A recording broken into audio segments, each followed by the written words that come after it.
From giant worms, grizzly bears, and alligators to vengeance-seeking killer whales. It seems that even before Steven Spielberg's Jaws had left theaters, schlockmeisters were already swarming audiences with knockoffs.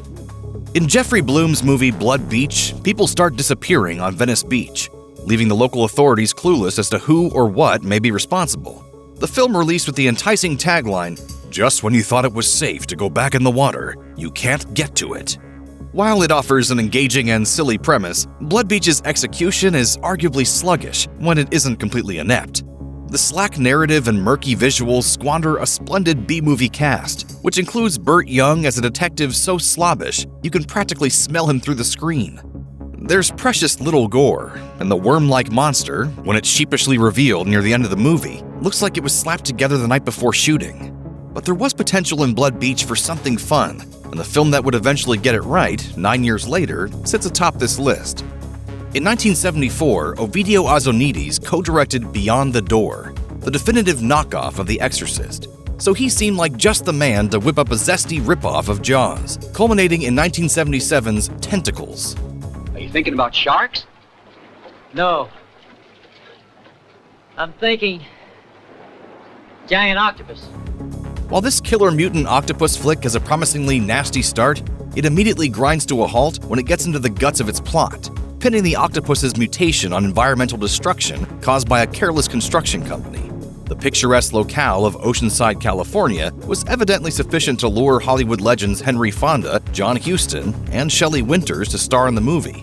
Huston appears to be the liveliest of the bunch, while Fonda just seems defeated, perhaps realizing he was going straight from this movie to the set of the killer bee epic, The Swarm. And how does Bo Hopkins' marine biologist save the day? He unleashes killer whales on the rampaging cephalopod. William Girdler's 1976 feature film Grizzly was the first Jaws ripoff to hit U.S. theaters, and was rewarded for its haste by becoming the highest-grossing independent production of that year. The plot is a blatant copy of Jaws, with its main cast forced to hunt down a 15-foot-tall prehistoric bear that's feeding on a National Forest campers. But while the film may look a little rushed, it's never less than watchable. This was the second smash hit for producer Edward Montoro and his knockoff empire, Film Ventures International, also known as FVI, after the release of Beyond the Door. Several years later, Montoro would try his luck by ripping off Jaws again with the next film on this list, though it would also lead to the premature demise of FVI. Tell us if you've heard this one before. A series of shark attacks threatens to derail a vacation town's summer season, placing the mayor at odds with two men, who have no choice but to hunt down the beast before it gobbles up more beachgoers. Because the great white shark, you cannot scare off. Not this animal. Enzo Castellari's The Last Shark could have flown under the radar if Edward Montoro hadn't opted for a 1982 theatrical release in the United States. When the film started raking in profits under its new title, Great White, Universal Pictures, worried that the movie might negatively impact the upcoming Jaws 3D, successfully filed an injunction against the production, making the film unreleasable in the United States until 2013. This movie eventually helped force Film Ventures International into bankruptcy in 1985. According to a Bad Movie Planet interview with Jim Burgess, a former FBI employee, Montoro, facing numerous lawsuits and a pending divorce settlement, embezzled $1 million from his company before disappearing. To this day, Montoro's whereabouts are unknown. For years, Great White was arguably the holy grail of Jaws knockoffs.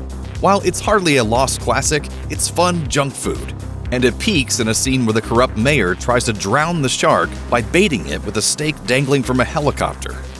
In 1977, Italian producer Dino De Laurentiis threw his hat in the Jaws ripoff ring with a high-minded adventure about a pitiless whaler, played by Richard Harris, who finds himself being hunted by a vengeful killer whale after he harpoons its mate and their calf.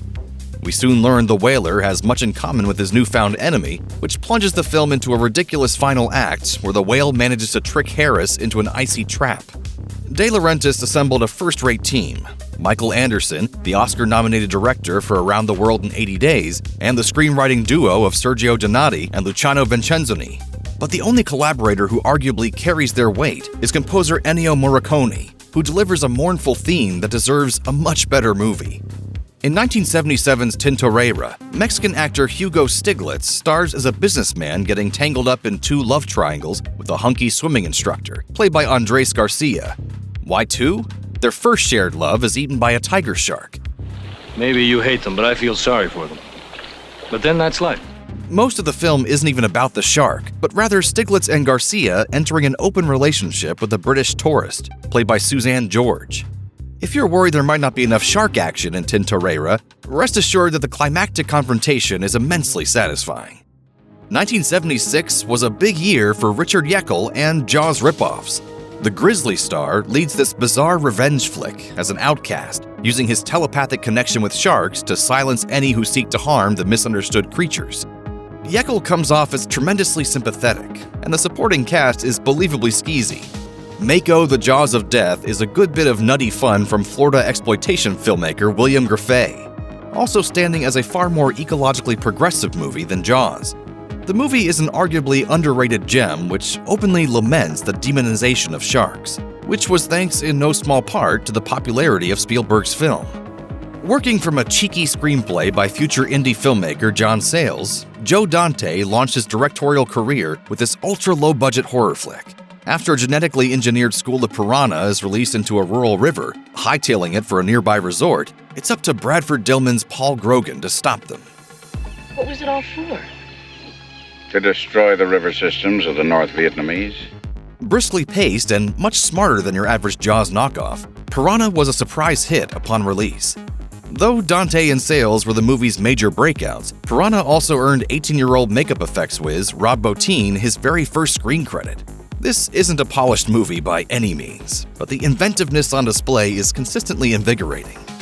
John Sayles dialed up his irreverence with the screenplay for his second Jaws knockoff, 1980's Alligator, by turning the urban legend of sewer alligators into a sly parody of movie cash-ins. Knowing that a typical alligator could never grow to the terror-inducing length of a great white shark, Sayles' script has our titular reptile feasting on animals that have been chemically contaminated. The 36-foot-long monster eventually goes topside in Chicago and eats everything, from a poor little kid getting bullied by his brothers to Dean Jagger. Robert Forster stars as a disgraced detective who gets to resurrect his reputation in the unlikeliest of ways. In fact, director Quentin Tarantino was so inspired by Forster's performance in Alligator, he cast him as Max Cherry in his 1997 feature film, Jackie Brown. Calling the 1990 movie Tremors a Jaws knockoff could be seen as cheating. But look at that poster.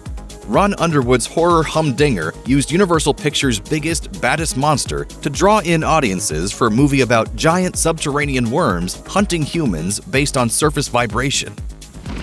Must be a million of them!